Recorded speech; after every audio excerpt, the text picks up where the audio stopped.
Any, you'll be playing in this place again next weekend, but did you have any emotions coming into this place tonight as you drove into the arena and started playing the game? Uh,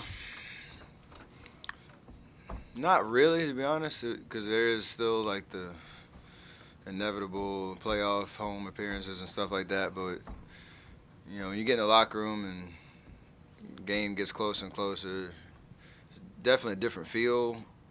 Um, just in terms of what tonight means, closing out 47 regular seasons playing in this building. So, and then especially when we saw, the throwback jerseys in our lockers, that's when I think it became, a little bit real. Like tonight's a different type of celebration. So, pretty cool night all the way around. Glad we got the win in the fashion that we did, and uh, just a night of celebration of blending the history and the present, and looking forward to next weekend. Steph, how do you decide on the Ellis jersey tonight? Obviously, a lot of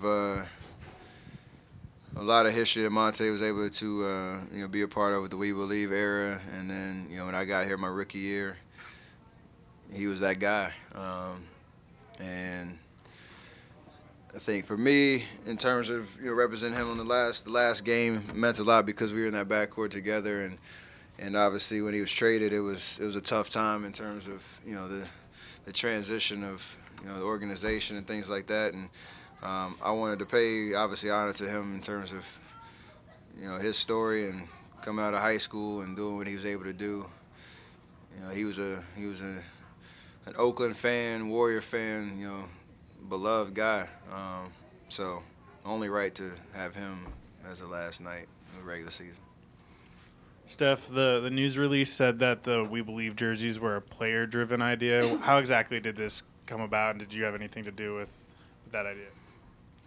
Just a conversation, really, in terms of going. I don't remember when it came up, but there was obviously a lot of chatter about this being the last year and in Oracle and how iconic these jerseys were, and just try to make it happen at all costs. So I'm glad we got it done, able to execute a nice little surprise for the last night at Oracle during the regular season. And I don't know, for me, it was weird because I used to wear that jersey back in '09. So definitely probably a different experience for me than everybody else had never worn that jersey. So it's pretty cool, man, for real. Steph, can you kind of walk us through that dunk you had in that in the third quarter, late in the third quarter? I will not talk about a play that does not count. Well, still, being able to do that, we don't really see too many dunks from you. Well, come on. Tried. Gotta try.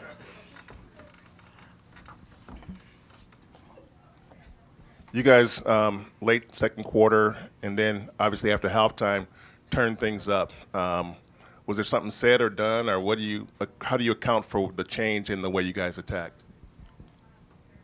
It's just basketball, how it plays out. They came out firing,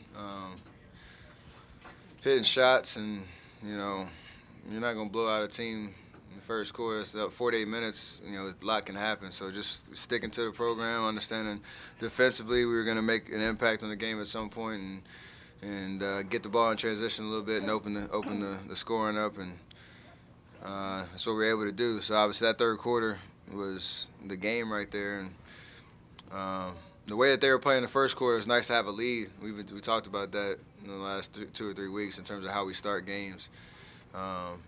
So we had a lead, and we were able to build on it slowly, and then fireworks happened in the third. Steph, can you share your thoughts about Al Attles being elected into the Hall of Fame? It's well deserved.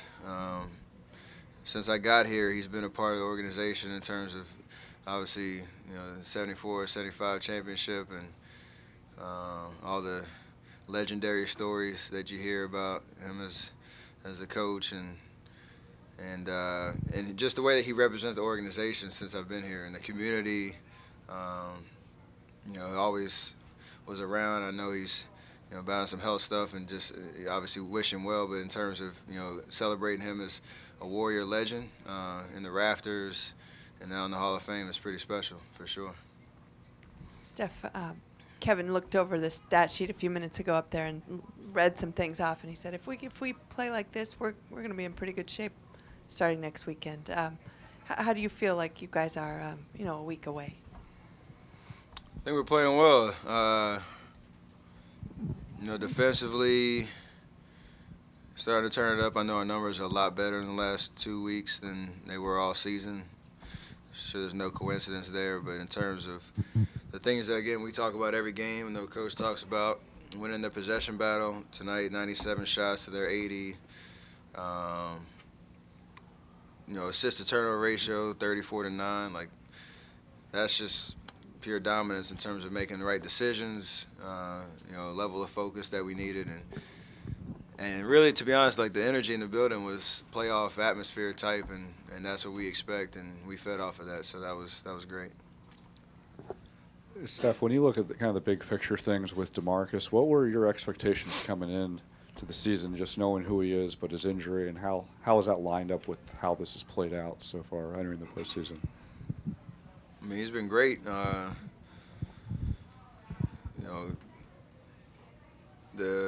What's he call it? The resurgence. In terms of the slow process to get back to who he is physically, but he's a high IQ basketball player and a guy that gives us another look that we've never had before, and that's played out pretty well since he joined the lineup. And in terms of going into the playoffs, expect more of the same. Us being able to play different styles of basketball and have different looks out there and just have high level of chemistry in terms of what we're trying to accomplish on every possession. So he's done a great job of that, and we like his fire. Obviously, in terms of playoffs, this is going to be amazing. It's his first run, so it's going to be good. Steph, when guys have talked about preferred destinations in the first round, the short flight to LA is a thing that's come up a couple times. Is that a real thing, having an easier travel schedule? You guys have experienced it where it's been more difficult in the past, where you've had to go multiple time zones. Would that be that big of an advantage to a long-term kind of goal to have an easy commute, I guess, for a first-round series? If you're looking for something that separates the teams, like on the court, we'll be ready for anybody. But nobody likes to be on a plane for longer than they need to. It's pretty self-explanatory there, yeah. And I hear the weather's gonna be good no matter where we go, so we'll be ready to go.